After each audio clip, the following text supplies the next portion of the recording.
What if I ask you, how do you find the maximum number in an array without sorting? Sounds easy, but most students make mistakes here. Let's master this in just 1 minute.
That's how you find the maximum number in an array.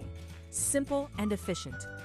If you found this helpful, hit like and subscribe for more easy programming concepts.